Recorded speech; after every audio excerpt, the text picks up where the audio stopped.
Thank you, sir. Thank you for your nice introduction. So, first of all, I would like to thank Kolkata Bidhannagar Society for Academic Advancement, especially our Honorable Secretary, Professor Pema Lama sir, for conducting such a wonderful lecture series for undergraduate students in Pan India level. I would also like to thank the coordinating team, that is Azure Academic Services, for conducting such a nice program for the benefit of undergraduate students. So, our today's discussion, that is the incidence of tax and the deduction under section 80C to 80U. Now, before I start my deliberation, taxation actually is not merely about the numbers or the regulations. It is just a fabric of our society. It is about that how we can allocate our resources. It is about how we can allocate our distribution of the wealth, as well as the fostering of economic growth and activities. So, it's a privilege for me to stand before you today to dive into this intricate world of taxes. Is a subject that whether all we are affected, whether we are in individual capacity, whether you are in the business person or a sole proprietorship, so that we can say that as we embarking our journey together, so I encourage you to approach this topic and curiosity in this open mind or the open deliberation. This session is not just about the imparting of your knowledge, it's about the fostering of critical thinking and the intellectual curiosity. So that whether you are a student, that is, you are eager to learn a professional way, that to the deeper understanding, or simply someone curious, that is the world around you. So let us begin that our exploration of taxation, a subject that we are living. So now I am sharing my thoughts and views about this topic. So the first part is the residential status and the incidence of taxation, and the second part, that is under section 80C to 80U, that is chapter 6C. Now if I am talking about, there is only the deduction part, that is under section 80C to 80U as per the finance bill. Now each and every individual, or better you can say, my dear students, that is each and every individual capacity, whether you are in a resident, whether you are in a resident but not an ordinary resident, whether you are a non-resident person, that your tax liability may be changed according to your residential status. Now, as you know very well, my dear students, that is, there is a finance bill, there is a two taxation regime. One is called old tax regime, another one is called new taxation regime. So that if I am talking about the old taxation regime, that is all the deductions are available. But if I am talking about the new taxation regime, that there will be no deduction available except someone. to some extent. So that before I proceed to our next deliberation, that is our next slide, that is, first of all, we need to understand that what is residential status, a very short summary, and then in a very brief, that is the incidence of taxation. Then we will move to the next part, that is under section 80C to 80U. Because I repeat this once again, that is tax liability may be different, that is according to your residential status. If you go through the IT file, that is income tax return form, that is ITR 1, ITR 2, that the what the category you are supposed to belong. That is whether you are filing ITR 1, whether you are filing ITR 2 and 3, and so on. That is, you first need to understand that what is your residential status. You can see that your tax liability, if you supposed to put your income in the on the income tax calculator, that first of all you need to select the resident or the non-resident or the ordinary resident. That means you first categorize with this matter, then your tax liability will automatically changes. So that first of all we need to understand that is the residential status, a very short and brief, because our next topic is the deductions. So the very short and a very precise way, that is the residential status and the incidence of taxation. Now if you go through my slide, that the residential status, there may be two parts. I may highlight that these two things, that is the resident as well as the non-resident. Now whether you are in a resident category, there may be also a two types. One is a resident but ordinary resident. Another one is a resident but non-ordinary resident. So that I repeat this once again. That is, if you are supposed to divide this residential status, that is, there may be two parts. One is called the residence, another one is the non-resident.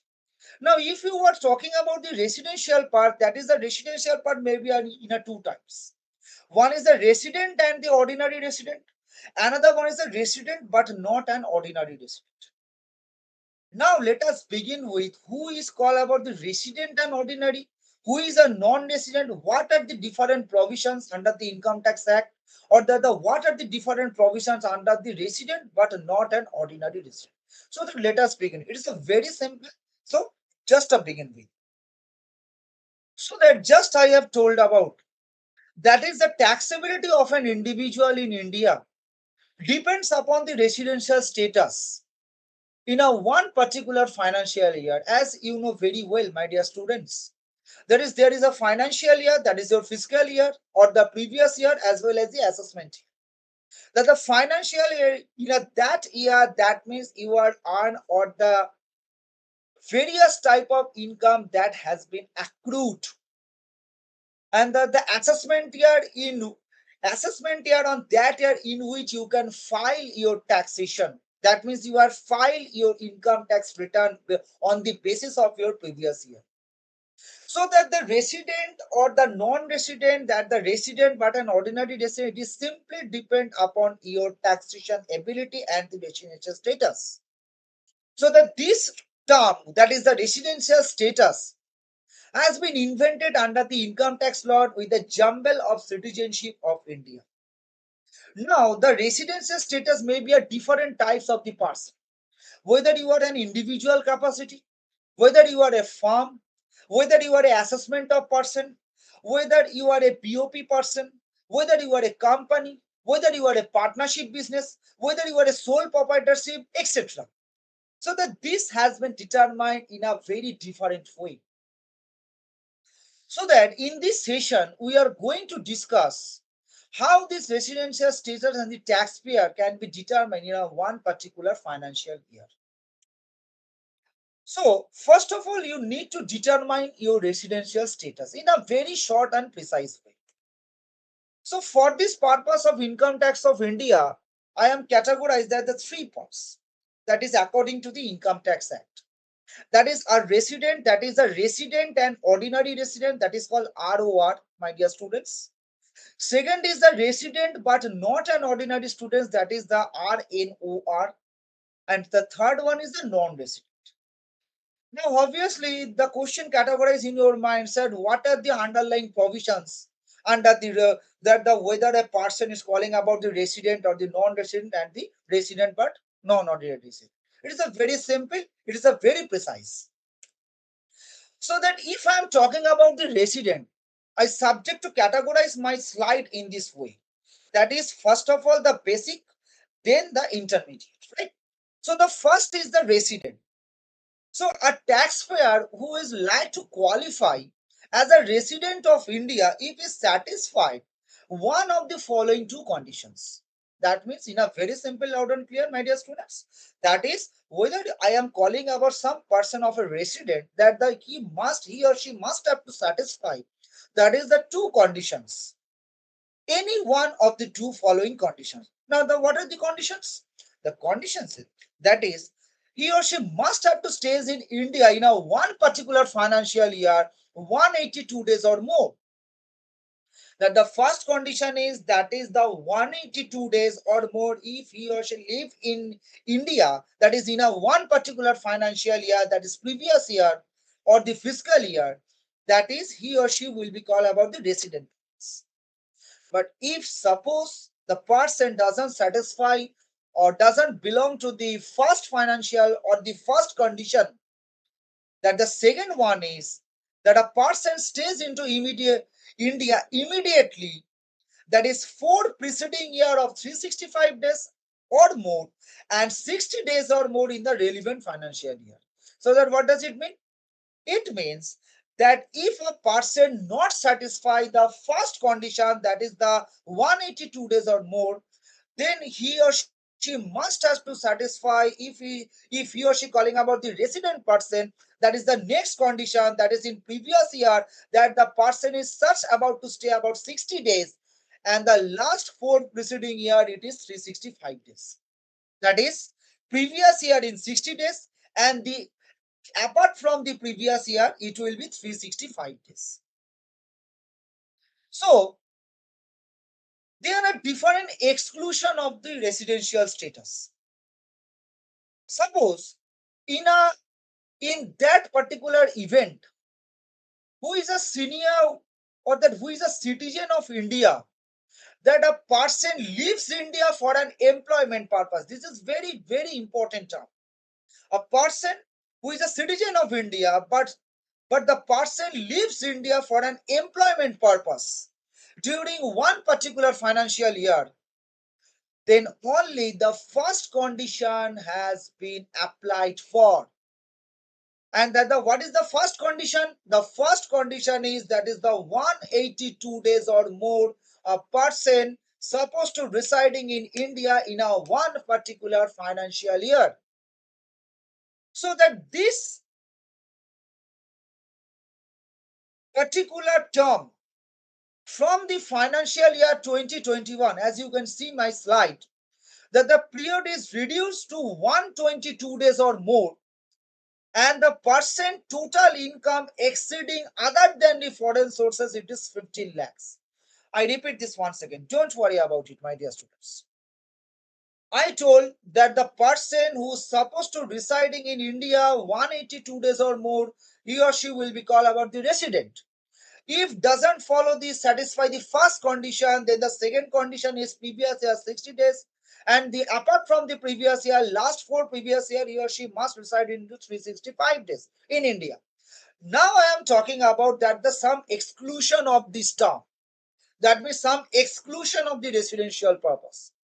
That that if a person leaves India for the employment purpose, that from the financial year 2021 only the first condition has been applied, that is the 182 days.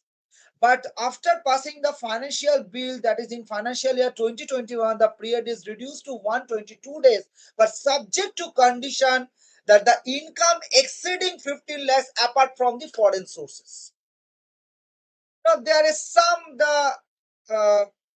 some information about this term. Now that you can see that when you are talking about the resident, that is the 182 days or more. So that if a such person is less than 182 days, then again there are two types of category. I am categorizing in these two types. That is, when I am talking about the less than 182 days residing in India, that is greater than 120 days or less than 182 days. Suppose the person residing in India 140 days and the person subject to leaves India, that is for the employment purpose. That means suppose a person residing in India in 140 days and the person leaves India for the employment purpose, or a person leaves India for the employment purpose subject to leave only 90 days. That means there are two categories. Greater than, that is 182 days or more, it is simply about the resident. But if a person is less than 182 days, that means greater than 120 days, and this 120 days that after implicating the financial bill of 2021, that means the greater than 120 days, but less than it is the 182 days. And the second category is that is the less than 120 days. Now that if the person residing in less than 120 days, subject to be nullified to satisfy the condition, that is the non-resident. But the main category is it if the person is greater than 120 days and the less than 182 days, then it will be categorized again two parts, as you can see in my slide. That the person whose income is less than 15 lakhs, I repeat, the person whose income is less than 15 lakhs, other than the income of foreign sources, with the effect of financial year, that is the finance bill, that is 2021, such person is called about the resident but not an ordinary resident. And if the person income is more than 15 lakh, that means the other foreign sources income is included, that the such person is a non-resident purpose. So these things is very, very important for your understanding. That means when I am talking about the less than 182 days and the subject who lives in India for the employment purpose, that is the greater than 120 days and the less than 182 days, that means, and the another one category, that is the less than 120 days. If it is a less than 120 days, then it will be a resident. But if it is greater than 120 or the less than 182 days, subject to categorize in two parts again. That is the bifurcation. And what is the bifurcation? That is the person income is categorized 15 lakhs and the other than the less than 15 lakhs. So that it is, if it is a more than 15 lakhs, that means called the non-resident. If it is a less than 15 lakhs, after implicating the financial bill 2021, it will be the resident but not the ordinary resident. So proceed to our next one. That is the resident as well as the ordinary resident. Now at this moment we have an understanding that is who is a resident. So that the who is a resident in a very simple term, there is a person who residing in India, that is the total 182 days or more in a one particular financial year. This is the first condition, and the second condition is that the person who residing in India in last financial year, that is 60 days, and the apart from this financial year, last four preceding year, it is 365 days or more. Now he or she will be called about the resident, that the category belongs to the resident. But now I am talking about the resident and ordinary resident, that is ROR, because you know very well that at the starting of my deliberation, that is the resident and ordinary resident, that is called ROR, resident but not an ordinary resident, and that resident and not the ordinary resident, that means the non-resident purpose. So that if an individual qualifies as a resident, then the next step he or she will be determined that whether the additional condition is satisfied or not. If the additional condition, that the both the condition, you can see in my slide that there are two conditions. If both the conditions are satisfied, so the person will be called about the resident and ordinary resident, that is called ROR. Now what are the additional conditions? Number one, that means a resident in India at least 2 financial years out of 10 years immediately preceding or previous year. Now you can understand, my dear students, that total out of 10 previous year apart from the preceding one. Suppose the preceding previous year is 24-25 and your assessment year is now suppose 25-26. That is starting from the 1st April 25 and the 31st of March 26. This is your assessment year, and this is your previous year. If you consider, that is the 1st April 24 to 31st of March 25. It is a very simple one. Now, if person resident in India at least 2 financial year apart from this preceding one. Now what is your preceding year, sir? It is 24-25. So that apart from this 24-25, if a person resident in India at least 2 financial year out of 10 previous year, then the first additional condition has been satisfied for that person.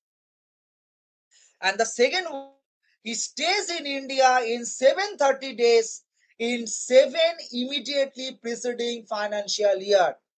That out of 7 financial year, apart from the preceding one, I repeat and repeat, that is apart from your preceding financial year, that is out of 7 financial year, that means the 7 immediately preceding year, a person stays in India at least 730 days.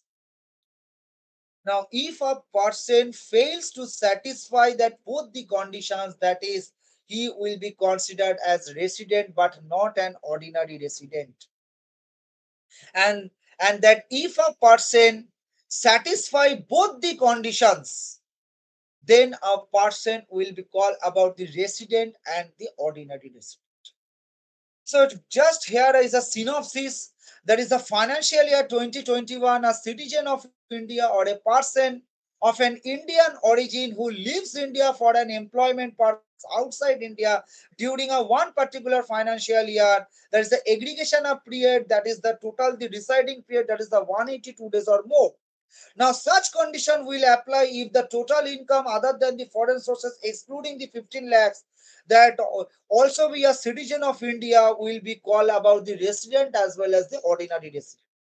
So the just we have mentioned, that is the total, the 182 days. Now, after the financial bill 2021, it will be the 120 days to the 182 days. So next is the non-resident. Now, first is the resident, second is the resident but not an ordinary resident, and third is the non-resident.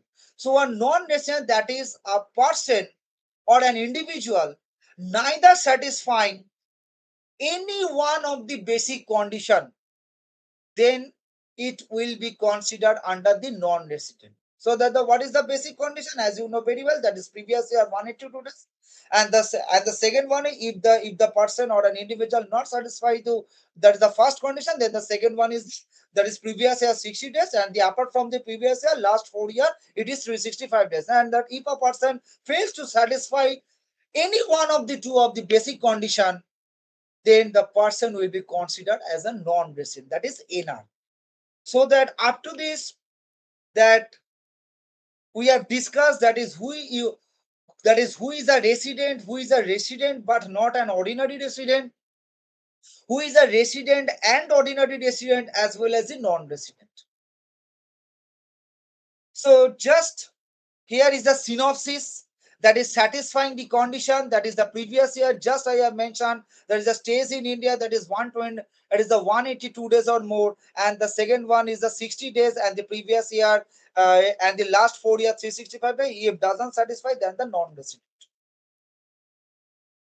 So that if a person satisfy both the condition, that is the both the additional condition, that is under section 6 subsection 6, and the basic condition under section 6 subsection 1, that is the resident in India, that is out of 2 previous year, sorry, out of 10 previous year, it will be the 2 previous year, that is called be the resident. And the second condition, that the second additional condition satisfy, that is the out of 7 previous year, it is the 730 days. So that if the person satisfy both the condition, then it will be resident and ordinary resident, otherwise resident but not an ordinary resident. Example: suppose Mr. Abhishek was in India for a period of 200 days during the financial year 24-25. Now, what is the solution? If you supposed to determine the status, that the Mr. Abhishek in India for a period of 200 days during a previous year.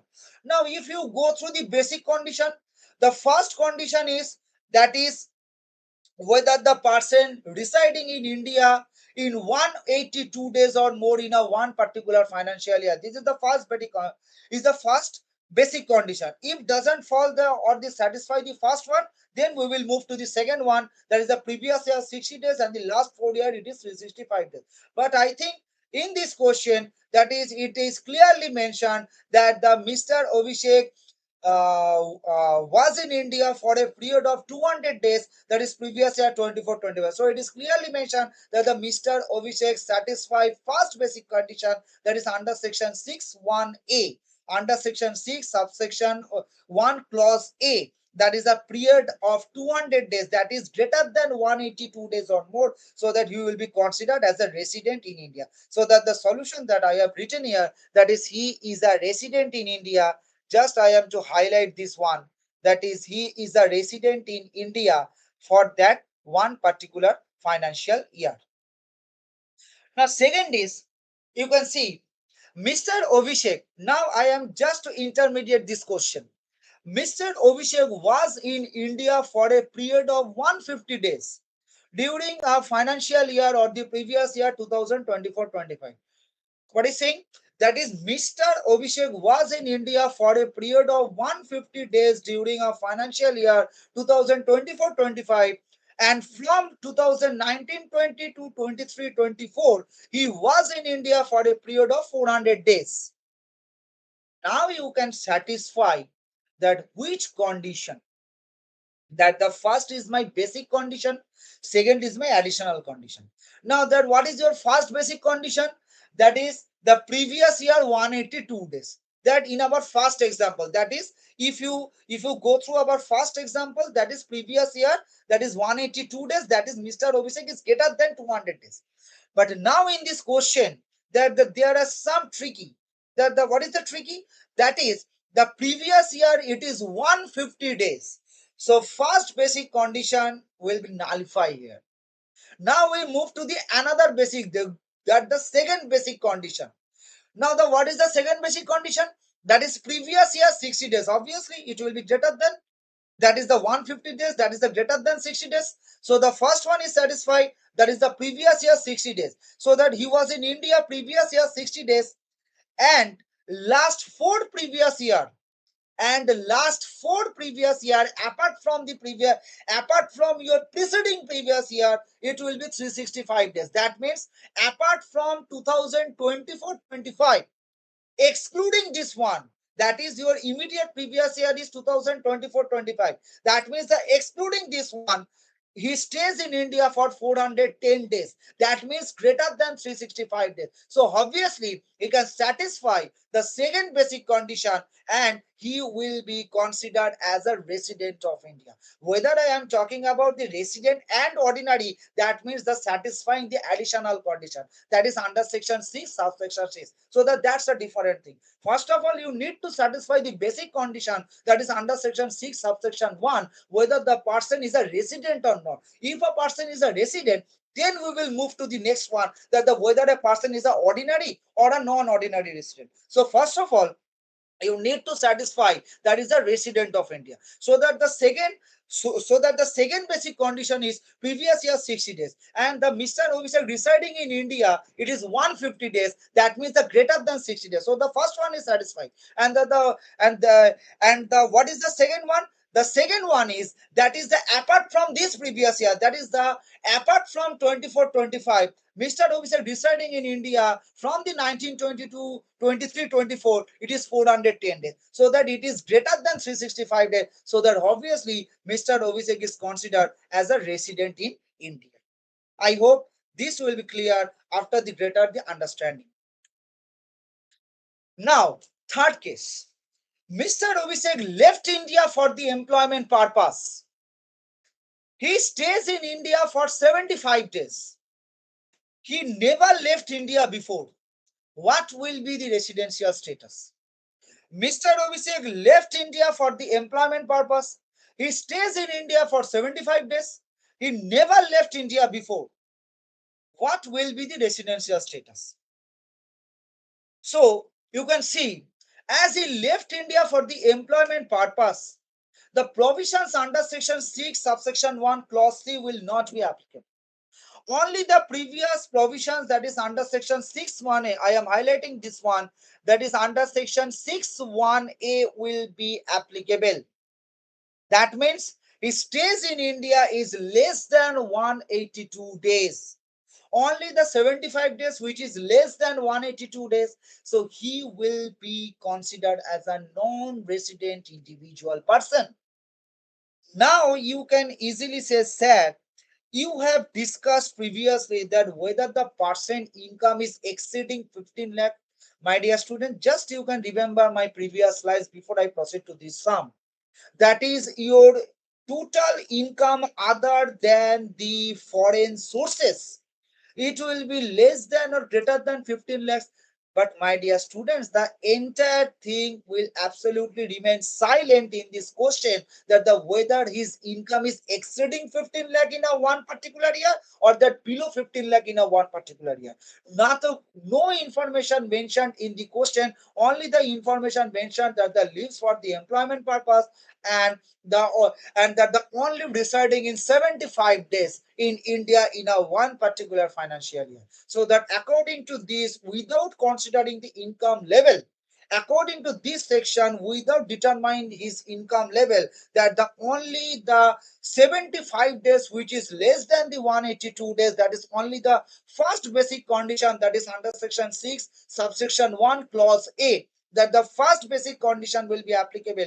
That means we will be treated as a non-resident. So that the resident and ordinary resident, then the non-resident either in a case of the individual employment purpose. Proceed to the next one. Now the second part is the incidence of taxation. That the incidence or tax of any person depends upon the residential status. As you can see, that the scope of the total income, whether the total income is aggregating, as you know, there are 5 heads of income in our taxation. That is income from salary, income from house property, income from profits and gains from business and profession, income from capital gain, as well as the income from other sources. So that in order to understand that the different scope, in order to understand the different, sorry, in order to understand the, sorry, in order to understand the different scope or the different significance of the total income, now the different situations are to be considered. As you can see, that income received or deemed to be received in India, income accrued, deemed to be accrued in India, that means income has been generated. That means the income has been generated but still not yet received in India. Income arose or deemed to be arise in India. Income accrued or arisen out of India, but the business or the purpose controlled from India. Second is the income accrued arisen out of India and the source, that means the business is not controlled from India. Now, what is the purpose? Now, at this time at this time of the moment, we are able to understand who is a resident, and the ordinary resident, and that who is a non-resident. Now, on the basis of this category, each and every income, whether it is taxable or not. I repeat this once again, my dear students. I repeat this. That is at this type of the moment, that is as we are in a stand for, that I am talking about the resident. I am talking about the resident but an ordinary resident. And also I am talking about the non-resident. So that whether I am talking about the resident, whether I am talking about the non-resident, that means each and everything that is the income accrued or received or deemed or the deposited, that the whether the business control or the not control from India, that means your taxation liability will be different. So that how it can be possible? As you can see, that the income received or deemed to be received in India, that is in 3 cases or in 3 categories it is taxable. That is income received in India, or that other than that is income deemed to be received in India. Suppose the entire rent, suppose the entire rent received in my hand from an outside India. That means if the rent or a house is outside India, that means the rent is received in India. That is the each and every cases it is taxable. Now, whether the income generated, second one, whether the income generated but deemed to be accrued in India, that means not in my hand, but still income has been generated in India. So in three cases it is taxable. Now, when income arised or that income arose or the deemed to be arised in India, that is in three cases it is taxable. Fourth one is that the business is controlled from India but income received outside India. Now in first case, that is the resident and the ordinary resident, it is taxable. Second is the resident but not an ordinary resident, it is also be taxable. But if it is a non-resident, that is not taxable. And the third one is the last one is the income accrued, but business is not controlled from India. Only the taxable position is resident and the ordinary resident. So that these are the different things, or that these are the different incidents of taxes which is to be arise, that is under the categories of the income or the categories of the income section. Now I move to our next part, that is a very important in this section, that is the deduction under section 80C to 80U, chapter 6A. Now, as you can see, that is income tax deduction under section 80C to 80U. Now, this is under the old taxation regime. Now, as you know very well, that after the finance bill, that there are two taxation regime as we discussed earlier. That is the old taxation regime as well as the new taxation regime. Now, whether I am talking about the old taxation regime, there are the three categories, that is the below 60 years, 60 to 80 years, and the more than 80 years. Now, if I'm talking about the below 60 years, that you can say that the up to 2.5, that is up to the income of 2,50,000, it will be nullified, that is nil. 2,50,000 to 5 lakh, it is 5%. 5 lakh to 10 lakh, it is 20%, and the greater than 10 lakh, it is 30%. Now, whether I'm talking about the senior citizen, that is the greater than 60 or the greater than equals to 60, but the less than 80 years, that means up to 3 lakh, it is nil. That is 3 lakh to 5 lakh, it is 5%. 5 lakh to 10 lakh, it is 20%. Greater than 10 lakh, it is 30%. And the senior citizen, that is the greater than equals to the 80 years of age. That means a very senior citizen or super senior citizen. That means the up to the 5 lakhs, it is nil. That is 5 lakh to 10 lakh, it is 20%. And the greater than 10 lakh, it is 30%. But after the financing bill, that is the after implicating the new taxation regime, that is the all the three categories of citizen, that is the below 60 years, 60 to 80 years, and the greater than 80 years.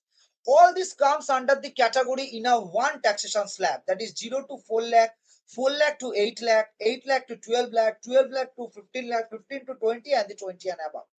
That means there are there are three categories, that is the below 60, 60 to 80, and the greater than 80. All these things combined in a one session. Now, as you can see my slide, now we are all talking about the old taxation regime. But in some cases, I will be talk about the new taxation regime, so the graduating in my slides. Right. So the first of all, if we go through the old taxation regime, there is a deduction. So suppose the income tax deduction is 1,50,000 and there will be no income tax deduction. So if the total income, that is the gross income before deduction is 15 lakh, that means the gross total income, that is the aggregation of the five heads of income, that is salary, house property, PGBP, capital gain, and the other sources. Now, if the gross income is 15 lakh and the deduction is 1,50,000, the net taxable income is 13,50,000. And that if you go through the old taxation regime tax slab, That is whether the person is a below 60 years category, that is the 0 to 2.5 it is nil, 2.5 to 5 lakh it is 5%, 5 lakh to 10 lakh it is 10%, and the 10 lakh and above it is 30%. So that means the entire tax liability before rebate and cess, it will be 2,17,500. If you go through the tax calculator, you just put the value 13,50,000, so that before the education says that is 2%, and the higher education says that is 2%, and the whether the person is belong to any tax rebate or not, that is under section 87A, or that there is some the marginal relief, that is under section 91, so that the before that it will be 2,17,500. But if I am talking about the no income tax deduction, that is the deduction is entirely nullified. If you go through my slide, that the 15 lakhs minus 0, that means your taxation is 2,62,500. So a person, whether the income tax deduction is 1,50,000 under the old taxation regime. Students, I am repeatedly talk about that the old taxation regime, that is the before implementing the new one, that is under section 115 BSE. As you know very well that the new taxation regime, that is under section 115 BSA, I am just talking about the old taxation regime, but to some extent I will be talk about the new taxation regime, that is under section 115 BSA, gradually moving to our next slide, that is the next deduction part. So that if a person subject to claiming the deduction of 1,50,000, then the tax liability is 2,17,500. If a person not subject to claim the 1,50,000 deduction, then the tax liability is 2,62,500. It will be very simple, loud and clear. You just put the value in the tax you just put the value in the tax calculator under the income tax website. You will get the value that the before taxation and rebate, right? So first of all, now let us move to the under section 80C. I am just highlighting some precising of this section. I am just highlighting. That is under section 80C, under section 80 triple C, under section 80 CCD1, under section 80 CCD1B, and the under section 80 CCD2. I am not just highlighting that all the section under the deduction under section 80C2, but I am supposed to highlighting some about the precising or the very important section under section 80C to 80U, right? So the deduction under section 80C. So that as you can see, that is 80C is a very common and the popular investment, like you are supposed to investing in LIC, that is a life insurance corporation, that is your premium amount. Whether you are supposed to invest any sort of amount in the PPF, that is the public provident fund, Sukanya Samriddhi account, mutual fund, in a very popular, that is 5 years of term deposit, that is your fixed deposit or the special term deposit. Now that who can invest, that is individual or HU. That is, what is the limit? That is up to rupees 1.5 lakh. Second is the under section 80 triple C. As you can see, so that it will be very much clear when we are supposed to do sum on this under section 80C, 80 triple C, or that 80 CCD. Now that investment in pension fund. Now whether I am talking about some pension fund, suppose the LIC pension fund, that I am supposed to receive some annuity after completing, or that after the attaining age of the 60 years. So that the before 60 years I am supposed to invest some amount in an annuity or the lump sum or a recurring basis in the pension fund. So that the second is the under section 80 CCD1, that a person supposed to invest in a Atal Pension Yojana or the National Pension Scheme contribution. And under section 80 CCD1B, it will be clear when you are supposed to do some, or that in a very precise way. Under section 80 CCD1B, that the Atal Pension Yojana, that is an additional deduction. That is an additional deduction apart from the 80C, 80 triple C, and the 80 CCD1. And the second is under section 80 CCD2, that is a national pension scheme contribution not you by your employer, right? So that what is the case? Under section 80C, as you can see the limit 1 column, that is the limit for the financial year 2024-2025 and the assessment year 25-26. So that under section 80C, that is the aggregation, under section 80C, 80 triple C plus 80 CCD1, that is 3 combination or the 3 aggregation, the maximum limit is 1.5 lakh. But under section 80 CCD1B, apart from the 1.5 lakh, that when a person is supposed to invest in a one particular amount in the Atal Pension Yojana or the National Pension Scheme contribution, then a person is additional amount to claim maximum of 50,000 apart from this 1,50,000. So that if I am talking about the under section 80C plus 80 triple C plus 80 CCD1, that means the person supposed to claim is 1,50,000. That's a very clear. Now, if I'm talking about the apart from this 1,50,000, when a person is supposed to invest in a Atal Pension Yojana or the National Pension Scheme, a person subject to maximum contribution limit of the 50,000. And the second one is the under section 80 CCD2. There is a national pension scheme contribution by the employer. That means your employer, that is whether you are in a government service or that whether you are in a non-government service. That means that whether you are in a central government, that is in my section it is written as CG, that is central government, or the state government, that is SG. That means your contribution is a restricted to 14% of basic salary plus dearness allowances. Previously, previously before the financial bill, previously, if you are supposed to belong a central government employee, that means the 14% of salary means basic salary plus dearness allowance. So that 14% of salary, that the before the financial bill, that is 14% of salary, only the central government. But now, after passing the financial bill of the previous year, it will be nullified. This the 14% or 10%. That is the entirely that the whether a person belongs to a central government or the state government. That is the amount restricted to 14% of salary plus DA. That means salary means that is the basic salary plus DA. Suppose my basic salary is 1 lakh, my DA is 50%, that was 50,000. So that 1 lakh plus 50,000 it is 1,50,000. So that 1,50,000 into 14% or an amount contributed by an employer, whichever is lower. That means the amount is restricted of the 14% of basic salary. Now, in case of the other employer, suppose if there is a private employee, that means the other than central government or the state government employee, suppose it is a private employee, that means the 10% of basic salary plus DA or an amount contributed, whichever is lower. That means the amount is restricted either if you are a central government or the state government, that is the 14% of salary plus DA. If you are a not belongs to central government or state government, other than these two, so that it will be the 10% of basic salary plus DA or that the amount contributed, whichever is lower. It is a very short synopsis and the precise. Moving to the next slide.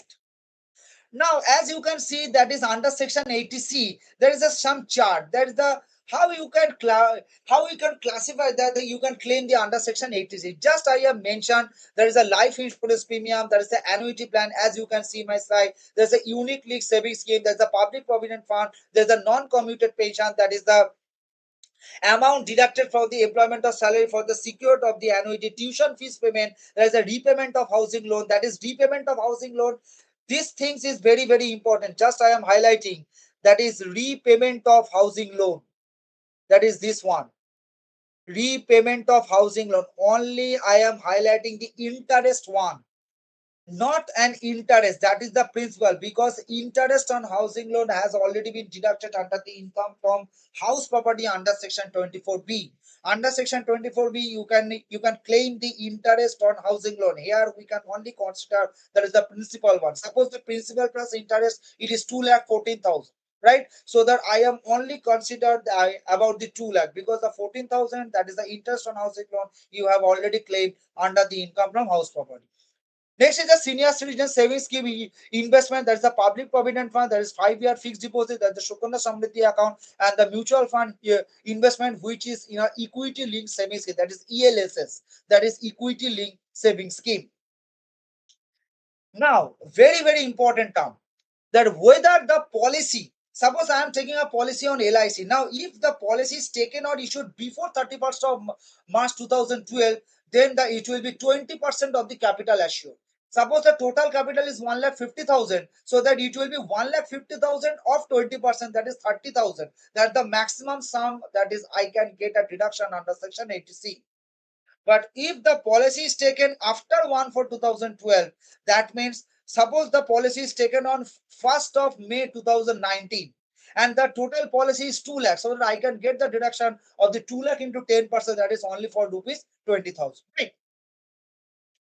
So now 80 triple C, that the under section 80 triple C of the income tax deduction for the contribution made on the specified pension plan can be claimed, so that the total deduction claimed by an individual, whether the person is a resident or the non-resident, there is the overall ceiling limit or the maximum limit is 1.5 lakh.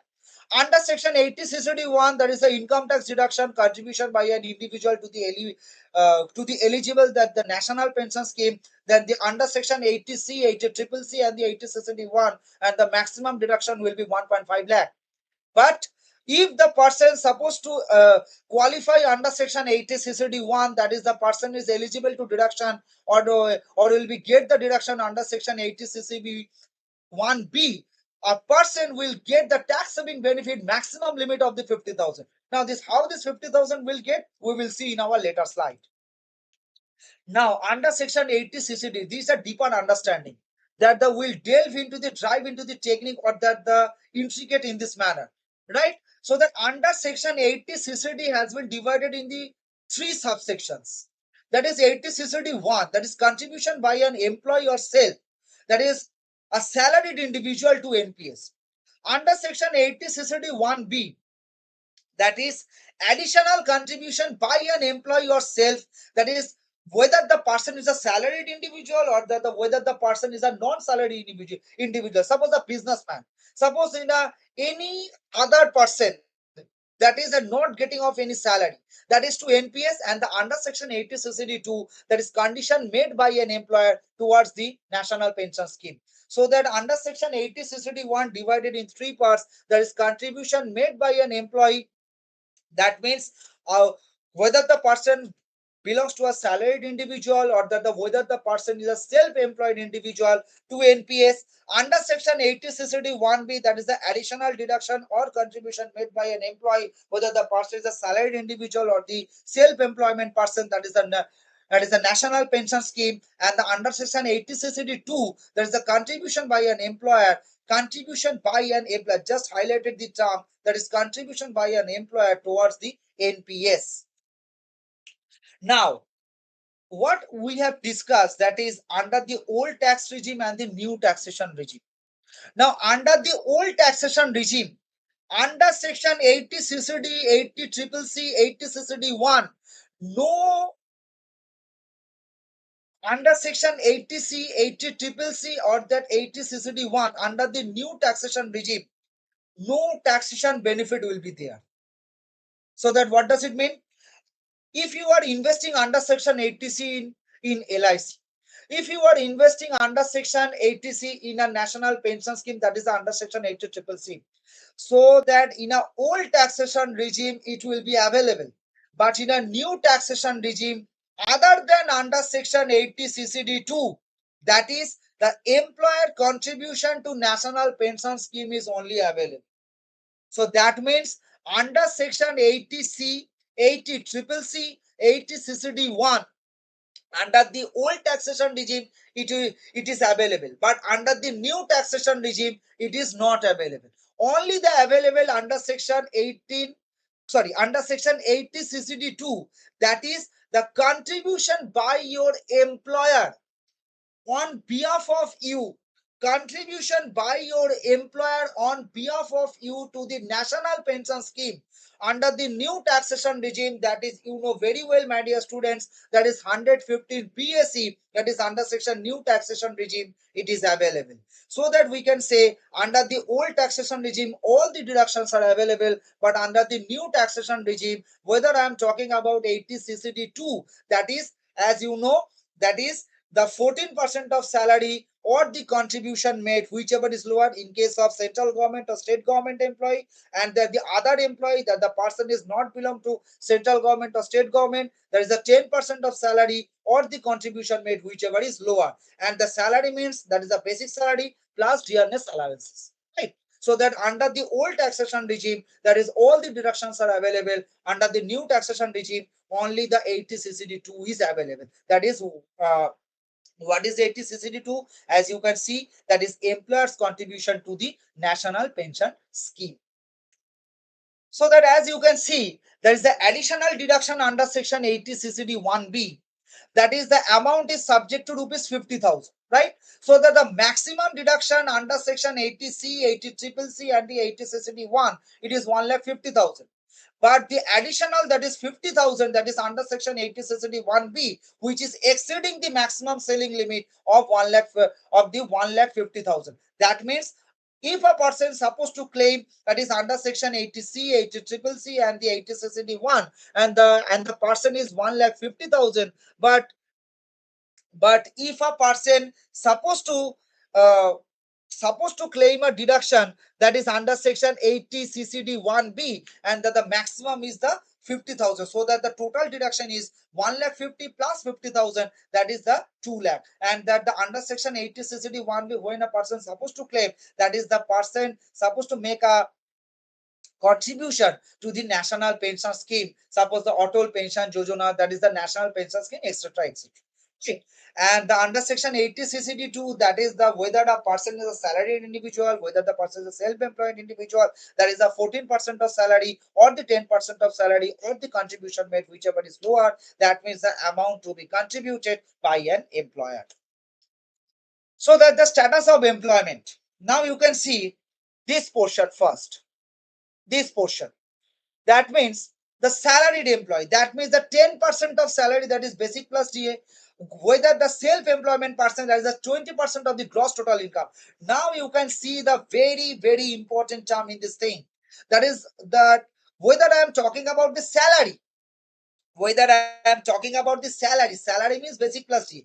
But if a person not supposed to belong in a salaried personnel, but also the same self-employment, there is a 20% of the gross total income, and the both the category maximum of rupees 1.5 lakh. And the whether I am talking about the central government or the state government employees, it is the 14% of salary. Just I have mentioned salary means that is the basic plus DA, and there is the other employer, there is the 10% of salary, that is the basic plus DA, and under the new taxation regime, both are same, that is the 14% of salary, that is basic plus DA, and then the other employer, that the 14% of salary basic plus DA. Now this is the highlighted portion. Again I am highlighting again this one, that when I am supposed to talk about the 14% of salary basic plus DA in a central government or the state government, or that I am highlighting that is the 10% of salary basic plus DA, whether the person not belong to central or state government, but this is applied to the old taxation regime. Now if a person is supposed to follow about the new taxation regime, that means that each and every case, that the whether the person is the central government employee or the state government employee, or that is other than central or state government, that the entire thing it will be 14% of salary. Salary means basic plus DA. Now the DA means only the forming part of retirement benefit. DA means if you supposed to clause about this DA, that is the only the forming part of the retirement benefit. Right? Now I am moving to the next one. Suppose the question. Suppose Mr. A is a central government employee who contributes 70,000 to the NPS account. That's the National Pension Scheme account. His salary structure is as below. That is, the basic salary is 2,20,000. Dearness allowances is 80,000. Other allowances and perquisite it is 2 lakh. And the other investment under section 80C. Please note this word, other investment under section 80C, it is 80,000. Now, what will be the eligible deduction? So that before contribution to NPS, very, very carefully, before contribution to NPS, so that what is the contribution amount is 70,000. Okay, that's a different thing. Before contribution to NPS, that is other deductions under section 80C, it is 80,000. And that you know very well, what is the maximum amount of deduction under section 80C? That is 1,50,000. So that out of 1,50,000, 80,000 has been made as the other deduction. So that what is the remaining amount? That is 1,50,000 minus 80, that is 70,000, right? Now, a person contributes 70,000 to the NPS account. So there is a question that whether the person is a central government employee or state government or the self-employed. Now the question is the Mr. S is a central government employee. So that what is the rule? The thumb rule is 10% of salary or contribution paid, whichever is lower. That is under section 80 CCD 1. Under section 80 CCD 1, what is the amount?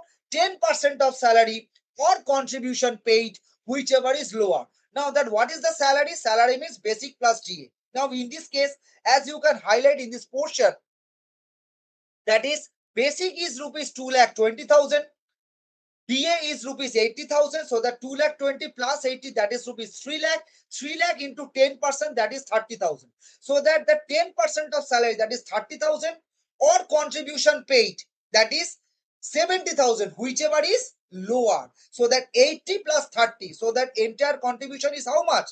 Now the entire contribution is 1,10,000. I repeat this once again. The total investment is 80,000 other than the NPS. So that usually the total amount or the maximum amount of deduction is 1,50,000. So that out of this 1,50,000, that 80,000 has been deducted. So that the what is the remaining amount? That is 70,000. Okay, fine. Now the thing is that if a person is a central government employee, that means a salaried individual, right? Who contributes 70,000 into NPS.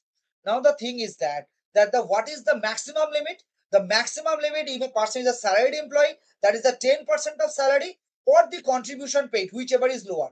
Here the salary is basic plus DA, that is 2,20,000 plus 80, that is rupees 3 lakh. So 3 lakh into 10%, that is 30,000. So that the amount pays 70,000 and the 10% of salary is 30,000. So 70 and 30, whichever is lower, 30,000. So that the entire contribution under section 80C plus 80 triple C plus 80 CCD1, it is 80 plus 30, that is 1,10,000.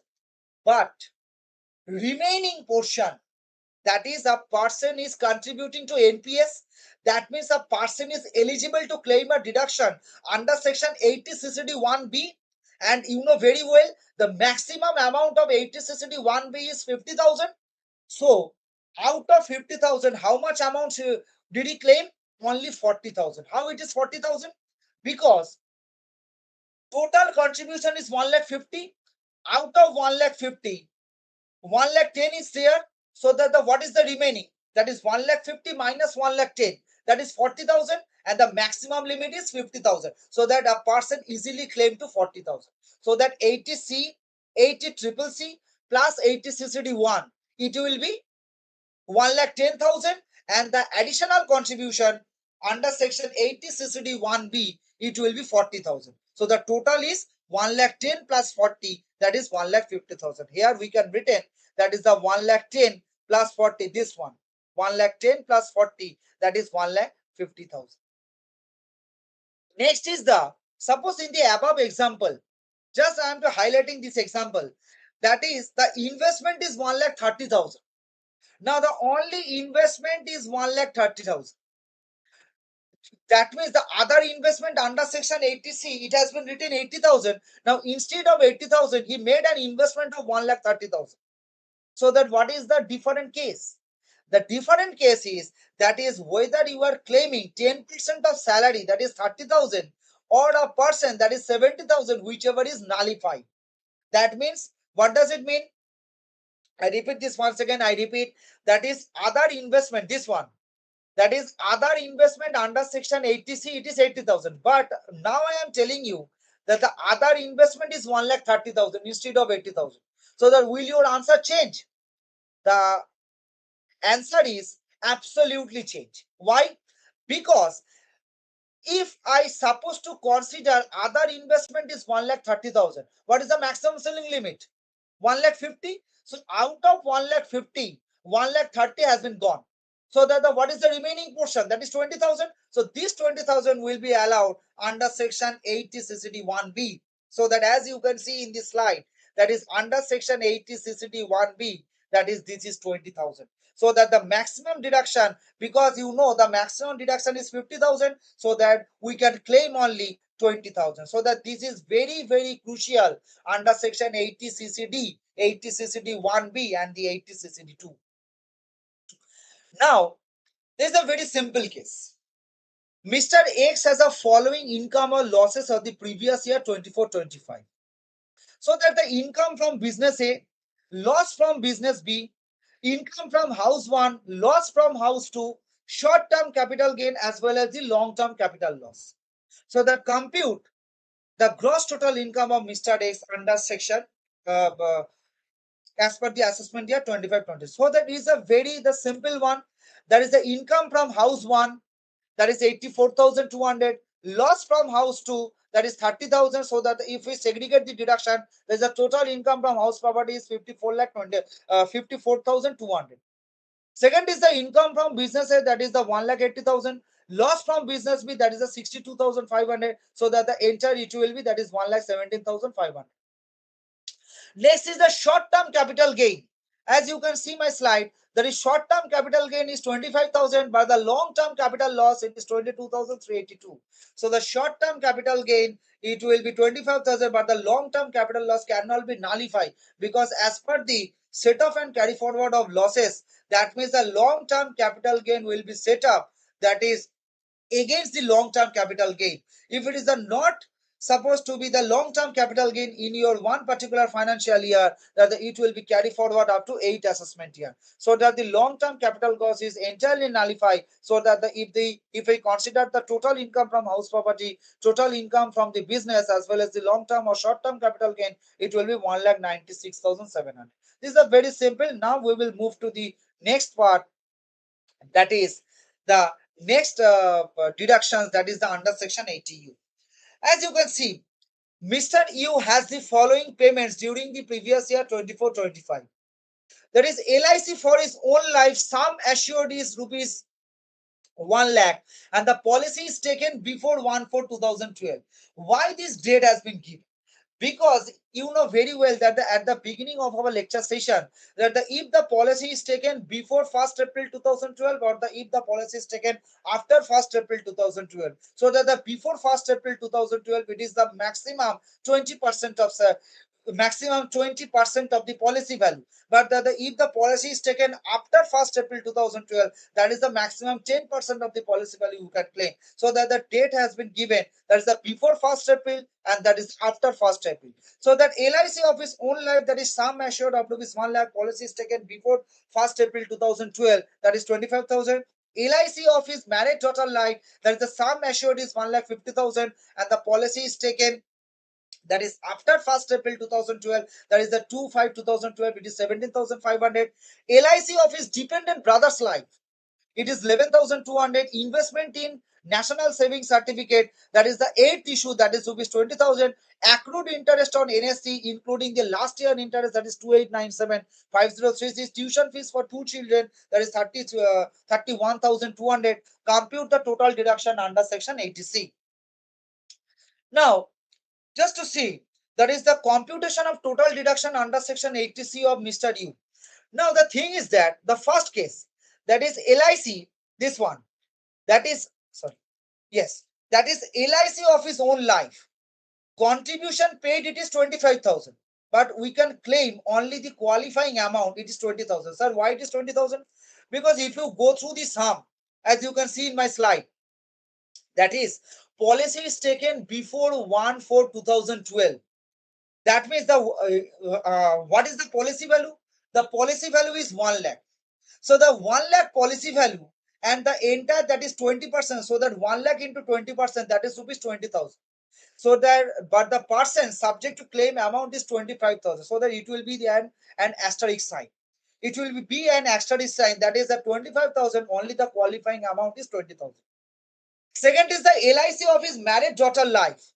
That is the 1,50,000. But the only qualifying amount is only 15,000. Sir, why? Because you see, the policy is taken after 1/4/2012 and the maximum amount is 10% of the policy value. So the policy value is 1,50,000. So that what is the 10%? That is 15,000. So that whether the person has paid 25,000, irrespective of that, he will claim the deduction up to the 10% of the policy value, that is 15,000. Now, LIC of the dependent brother's life, now it will be not eligible as per the income tax deduction. You can do the policy value of your dependent brother's life, but you cannot claim as per the Income Tax Act, because as per the Income Tax Act under the old taxation regime, it will be nullified. That it doesn't qualify your amount, right? Next is the investment in LIC, that is the entire amount is deducted. Accrued interest. Accrued interest in a NSC, that is the current year interest, is 5036, including the last year interest, that is the compounding or the combined the interest, that is 2897. So 5036 minus 2897, that is the 2139. And the tuition fees of the two children, as you know very well, 100 rupees 100 per month, maximum two children, that is the total eligible amount is 59,539. So that, as you know very well, that the entire amount paid by Mr. U, that is 1,17,436, but irrespective of that, he can claim only the qualifying amount under section 80C, that is 59,539. That the only the qualifying amount subject to maximum limit, it is 1,50,000, right? Now the again the same thing, that is uh, sorry, again the same thing, that is Mr. Y has the following payments. That is LIC of his own life, that is sum assured is 1,50,000, policy taken is 22,000, and the investment in NSC issue, that is 30,000, deposit in public provident fund, that is 90,000, contribution to notified pension scheme, that is 12,000, contribution to national pension scheme. Now, very, very important term, his employer, that is central government, makes some similar contribution, 10% of salary, that is 22,500. So, the compute the total deduction. So, the now you can see that is LIC of his own life, it is 22,000, and the total policy is the 30, that is the 20%, because the policy is taken before 1 for 2012. So, that 1,50,000 into 20%, that is 30,000. But the person is making a deduction, that is only the 22,000, so that it will be minimum, it will be the minimum amount, so that it will be maximum is the 30,000. So that investment in NSC, contribution to notified pension scheme, that is 12,000, that is entirely deducted.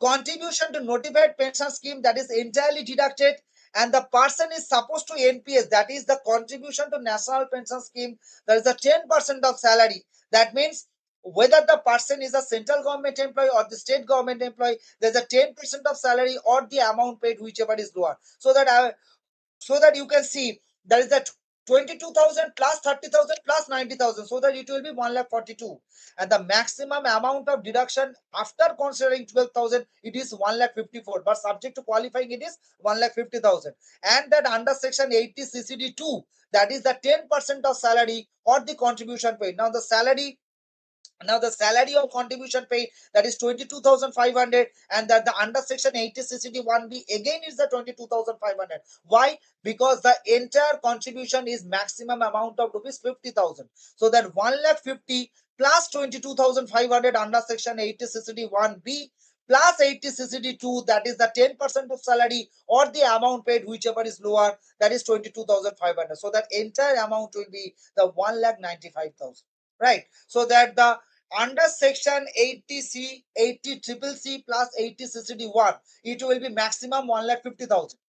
Under section 80 CCD 1B, that is if you are in a salary person, 10% of salary; if you are in a non-salary person, 20% of the gross total income or the amount contributed, or 50,000, whichever is lower.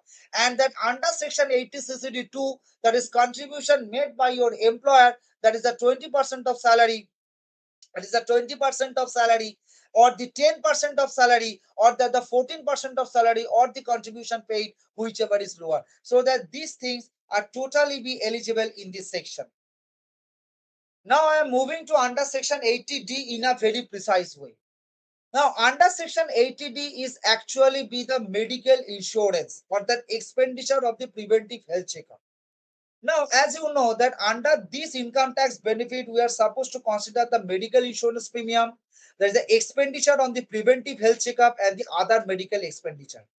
That the medical insurance premium paid for yourself and for your family. That is, if you are a salaried individual, whether if you are a senior citizen or a below senior citizen category, if you are a below senior citizen category, it will be maximum get the benefit. It is 25,000, and then if you are a senior citizen, it will be 50,000.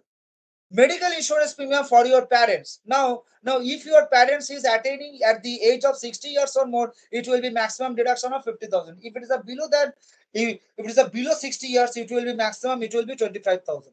Now expenditure on the preventive health checkup, it is additional, get the benefit of rupees 5,000. So that just you can see that the under section that the under section, that is the medical insurance premium, that is the, if the person is attaining 60 years of age, that is an individual person, it is a 50,000. If the person is not attaining the 60 years of age, that is the below senior citizen, it will be the 25,000. And the maximum medical insurance premium for your parents, if the parents is attaining the greater than 60 years of age, that is the 50,000, and the below 60 years of age, it is the 25,000. And the preventive health checkup, that is an annual for an SSA and his family, that is rupees 5,000. And that under section 80 double D, that is income tax deduction of the total medical treatment of the disabled or the disability of your family. Now the under section 80 double D provides an income tax benefit to the extent of the 75,000 for a normal citizen, that is a below senior citizen, and the 1,25,000 in case of the senior citizen, that the person is the disability. And that the specified disease, that is a 75% is a non-recoverable, that is under section 80 DDB, that is taxation deduction of rupees 1 lakh, that is for the senior citizen, that is the 60 years of age, and the below senior citizen, that is the 40 years of age. So now I am moving to this part, that is some other deductions under section 80E, 80EE, and the 80EA and the 80EB. So that under section 80E, that is interest paid on the housing loan. So that whether you are taking a loan for your higher education, it is a very very crucial that the whether the what type of loan you have taken for your higher education. Being a capacity of an individual, that is the that is 100% of the interest paid, that is the total maximum exemption limit or the maximum deduction, that is 100% of interest paid up to 8 assessment year, that is called under section 80E. Now, if I'm talking about the under section 80EA, that is interest paid on the housing loan, that the whether I'm talking about the individual subject to maximum capacity of rupees 2 lakh. But please be remember, my dear students, that when you are supposed to claim under section 80EA, make sure that you are not supposed to claim the principal under section 80C, because interest paid on housing loan, as you can remember that the when we have discussed under section 80C, that is the repayment of housing loan, that is apart from the interest. So that the repayment of housing loan apart from the interest, if you are not supposed to claim on that person, so that the entire amount up to rupees 2 lakh subject to falling on this condition under section 80EA. Next is the under section 80EB, that is the interest paid on the electric vehicle loan, that is the maximum amount of rupees 1,50,000 subject to the specified condition. Next is the under section 80GG, that is the donation to the charitable institution, that is the 100% or the 50% of the maximum limit. Under section 80GG, that is an rent paid minus 10% of the total income, 25% of the salary, and the 5,000 per month. Under section 80GA, that is the donation to the scientific research expenditure, the 100% amount donated or the maximum cash deduction up to rupees 10,000. And the under section 80GB, that is the company, that is the contribution to the political parties, that is the 100% amount will be contributed. Now, these are some important the criterion of this section. Under section 81A, that is profits and gains from the industrial undertaking, that is the whether a business, that the whether a business is undertaking under the graduated from on the 80IA section, that is 100% profit for the 10 consecutive year or the 15 year from the date of the business commencement.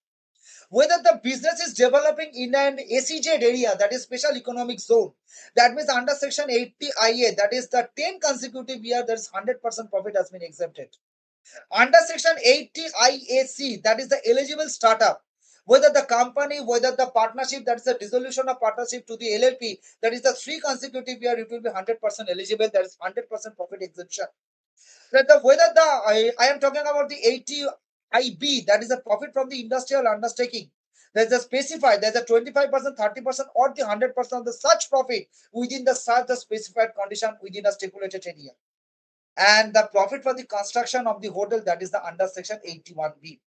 And the most important section, that is under section 80AA, or that under section 80TB. Now, the whether a person is a senior citizen, that means the interest on savings bank account, interest on fixed deposit, that is maximum amount of rupees 50,000 will be eligible. But now in a current situation, after passing of this financing bill in this current particular financial year, this 80TB, that is whether a person is a greater than 60 years of age, this 50,000 selling limit maximum to the 1 lakh. I repeat this once again. I repeat this once again. That is in 80 TTB. That is before this financial year. That is the before of this financing bill. That is the maximum amount of rupees 50,000 has been eligible. But the thing is that after passing of this financial bill in the current financial year, that is the 80 TTB, it will be subject to selling limit of rupees maximum 1 lakh. And that under section 80U, that is the disabled individual, whether the assessee is self-disabled person, that means the 75% or more the disability. There is a normal disability is 75,000 and the severe disability that the whether the person is a senior citizen or not, that is the 1,25,000. And that under section 80 RRB, that is the royalty of the parent, and the royalty of the parents, that means whether a person is an individual, that is maximum of rupees 3 lakh, or the subject to specified income, that is the 30% of the royalty value, whichever is lower. And that under section 80 double JA, that's the profits and gains from the specified business. That means the specific or the specified business falls under the income from profits and gains from business and profession.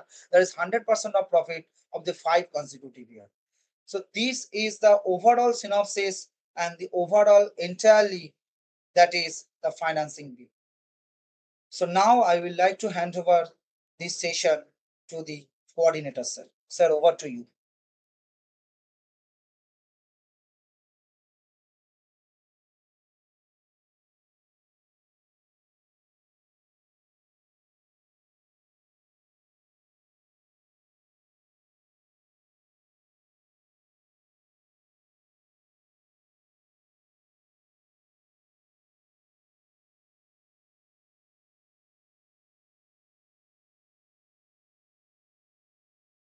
Thank you, sir. Thank you. Thank you. Thank you. Thank you.